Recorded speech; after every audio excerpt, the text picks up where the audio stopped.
Hey there, we're in my den again, and we are on the series of the winter storm, ice storm, the freezing rainstorm in the Pacific Northwest, in the Portland, Oregon area, my suburban town that I lived in, Milwaukie, that I grew up in 1980. January 12th of 1980, there was a storm that came in around, I think it was January 8th, snow, ice, and then it ended with freezing rain, and it created these beautiful, I call them ice sculptures. It made the whole trees look like a ice forest, like a forest made of glass and crystal. It's just really beautiful. And we're going to continue that on this series of photos that I'm restoring from that era from my 110 Pocket Instamatic camera, my Kodak 110 Pocket Instamatic camera.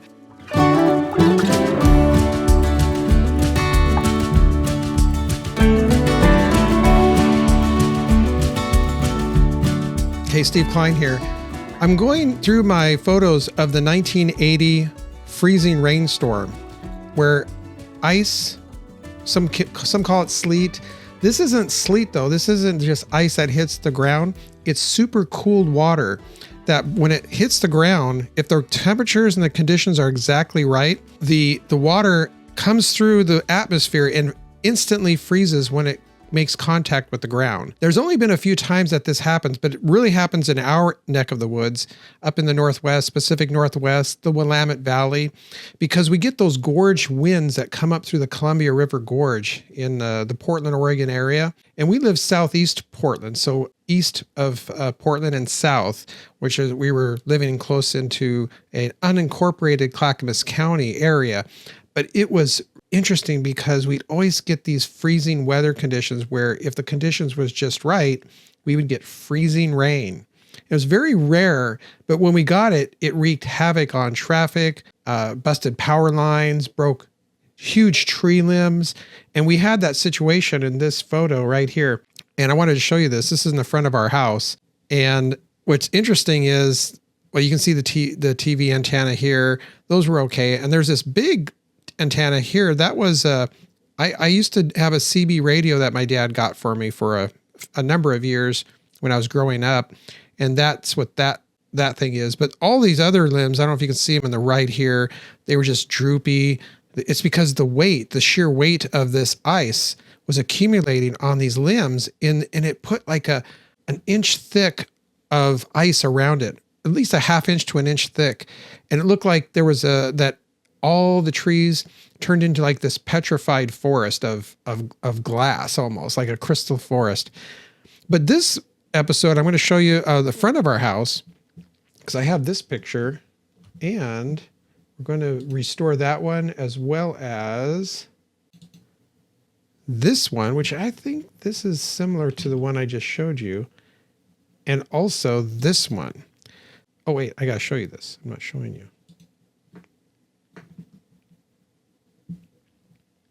Okay, there's this one right here, and as you can see, this angle is right. I'm in the driveway, so I'm a little bit lower now, and you can't see the trees that were behind me or behind the house anymore. You can see this little snowman or something over there. I don't know what that is. But if I go into the other one, see this one, I'm on the road, which is it's a raised up road. It's a little higher than, at least it was at that time, higher than our property. And my dad had these front hedges that were on the front, the side. He kept them really well manicured so that it was like a fence in a way. But you had to keep these laurel hedges trimmed or else they'd get too high and too unruly. So he would cut them like clockwork, probably twice a year, once in the spring and once in the fall. That's some of the aftermath from the limbs that fell on our Douglas fir tree in the back, but I don't want to go into that one. I'm just going to go into this one. I showed you this one in the backyard with the walnut tree not too long ago, but we're going to work on this one here. I'm going to try and restore this. It doesn't look like it's going to need much work, and we're going to do this other one. So stick around for that, and here we go. Okay, so here we are in Photoshop. I've already taken the photo from this, and you see how this is really hazy and you got some artifacts in the background. I've taken it from there to do it down to this. So now what that means is it's taken it from here, or yeah, from here to here. So if you noticed it, I've cropped it and I've tilted it back a little bit to make it look a little bit more, I don't know, like level. So we want to probably get a few of the artifacts. I've got, there was an artifact over here. You see this? I took that out and, but it brought some of these newer artifacts in here on the house, these little white speckles. So I'm going to remove that right now, reduce this healing tool down to a little smaller size. We're going to click on these, get rid of those artifacts here and here. There's a little spigot here, it's a, what is that thing called?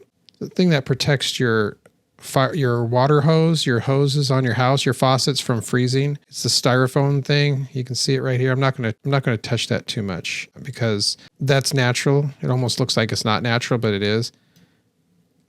And for the most part, this thing is pretty good. There's a little bit of something there. There's a little bit of something there. And by the way, I don't know if I mentioned it yet, but these hedges in the front, these are laurel hedges. And my dad kept it up really well. There's a little notch here. I don't know if you notice it because there's a water main down here. And he would notch this out of the hedges just so that he could get to the water main if he needed to shut it off or turn it on. And then these are our mailboxes, of course, but this is the neighbor's mailboxes. I don't know why the neighbors had a bigger mailbox than us, but they did. So I think this is about as good as I'm going to do it for now. I'm not going to really get any of the textures in the sky, although I might need to, depending on how this turns out. There's some cool AI tools that you can actually enhance the sky, but I'm not going to do that in this one. So now I'm going to save this.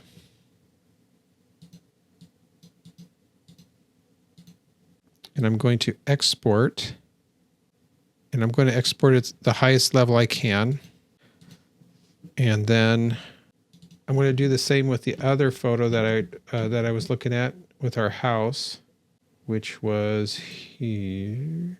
This one is a little bit closer, and you notice that we were down a little bit further because we're in the driveway now, which it was just a slight slope, but it's enough. When you're closer to the house, the perspective changes. And notice how we can't see the trees behind me. I'm angled a little bit different, so I don't see the walnut tree and some of the other trees behind the house. But I like this one because it makes the house more of the focal point, and I can see more of the, whatever this is. Oh, that's a snowman. Snowman's right over here in this little corner. Yeah. So it looks, I don't want to take too much of this white artifacts because there's so many of them all over the place that I think if I start taking too much out, it's going to make it look wonky when I do the upscaler. So I'm going to leave most of this alone because I don't know what the upscaler is going to do. So we're going to get out of this. I think this is good. I don't know what that little white reflective was. So I just, to be safe, I got rid of that as well. So now I'm going to save that. I'm going to export into JPEG. Again, I started with a TIFF. I'm putting it over to a JPEG. Okay, now the moment of truth. Got to take the gigapixel. So since this is a low res, I'm gonna zoom it out, and I'm gonna see how this right now. It's doing some analysis on it. It's actually determining how it can enhance it. So now it says it updated. I don't see. Oh, so here's my slider. Yeah, it's not too bad. You can see a little bit of an enhancement. I don't know. I'm going to do the comparison for all 4 views. Up on the left is this ArtCG. Upper right is the low quality or a low resolution. This is what it means is it's a low resolution photo, but it's going to do an enhancement on a low resolution photo. I'm going to show the trees in the background on this one. I don't know. What do you guys think? It almost seems like HQ is the better one because the lower resolution might be good, but the what's happening is it's artifacting the sky too much. So let me see what HQ looks like. It really doesn't look like it did much, does it? That one looks a little bit better.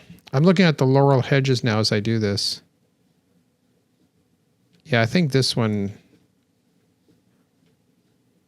I'm gonna do this one. I'm gonna do low resolution. Same with the house where it's closer. Okay.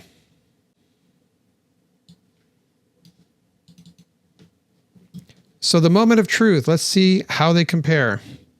So first, the one that's close up that we just did.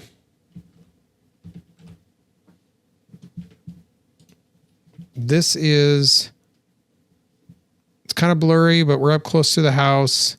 Here's the after. Before, after. I think it was okay, but it did something with the artifacting of this up here. I wonder if I can redo that with HQ and see what that would look like.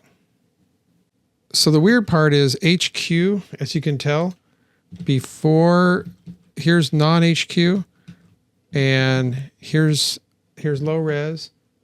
So back to HQ. So non-HQ. So here's non-HQ, and here's HQ. Just a little barely, there's just barely, looks like an enhancement. Barely. But it does enhance it a little bit. Now, if I enhance it a lot, which is what the low resolution does, here's what that looks like. It almost looks like this is not even real. It's like a artificial, see the texture? It put this weird texture on it. That does not look good, in my opinion. So we'd have to do some doctoring up of this photo if we want it. But if we really, really wanted to enhance this photo even more, then we would get in here and use a tool to smooth this out, smooth the sky out, and then run it through the low resolution photo enhancement. So then it would enhance it just right. But as it is, I think I'm going to leave it a little bit blurry on this particular one. Let's see how the other one looks. So I'm going to get the other.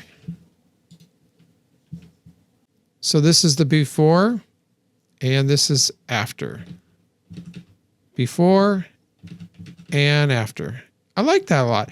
Over here, this tree in the background, even though it did give texture to the photo in certain areas, I kind of like this one better. It does make it almost look like a Christmas card, frosty Christmas card.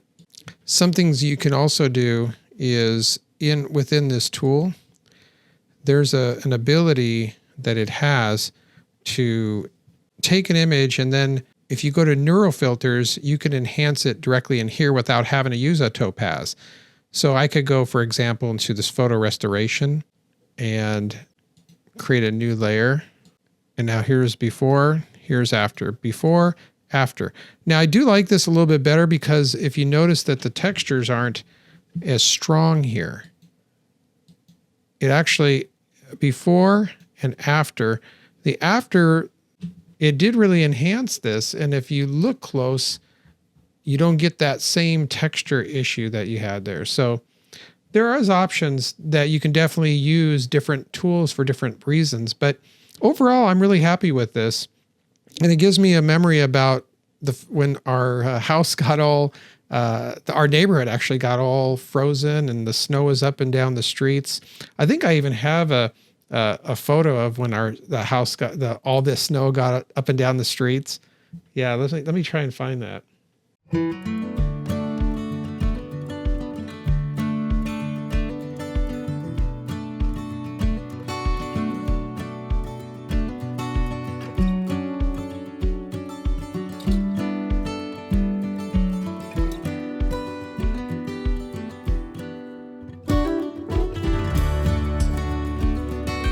Well, anyway, that's it for this episode. I hope you enjoyed it. I hope it brought back memories of your own ice storm or snowstorm that you had at your house.